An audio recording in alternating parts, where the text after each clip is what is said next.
Nous avons déjà abordé la signification du mot liturgie qui nous rappelle qu'il s'agit d'une œuvre, d'une action qui s'accomplit. La question que nous pouvons nous poser maintenant, c'est qui accomplit cette œuvre? Et pour cela, j'aimerais ouvrir avec vous tout simplement les textes du Concile Vatican II qui, en particulier dans la Constitution sur la liturgie, au premier chapitre, nous mettra sur la voie. Le premier chapitre commence ainsi: Dieu qui veut que tous les hommes soient sauvés et parviennent à la connaissance de la vérité s'est manifesté. Et je m'arrête là parce que la phrase est très longue, mais le sujet de cette phrase qui ouvre la Constitution sur la liturgie nous donne un indice évident.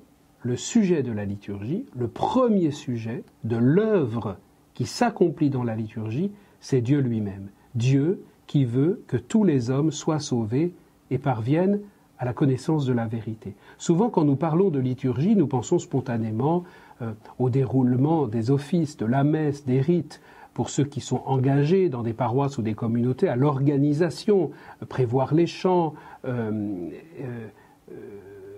avoir en tête le déroulement d'un mariage, prévoir les lecteurs.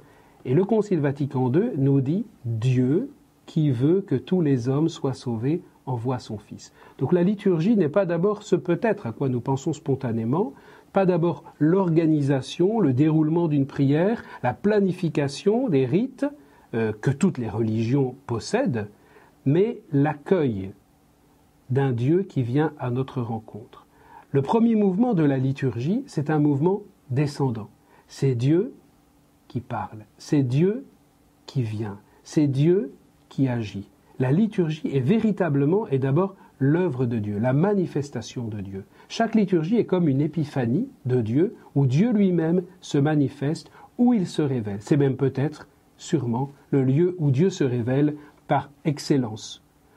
À titre d'exemple, vous savez peut-être que nos frères et sœurs d'Orient parlent de l'Eucharistie comme de la divine liturgie. Il s'agit donc bien d'une origine, l'origine, celui qui a l'initiative de la liturgie, c'est Dieu. Dieu qui veut que tous les hommes soient sauvés. Le mouvement descendant, c'est le mouvement même de la révélation. Et la foi, nécessaire, notre participation, encouragée et nécessaire elle aussi, ne sera que la réponse à cette initiative de l'amour de Dieu qui se manifeste, qui se donne et qui se révèle d'abord dans la liturgie.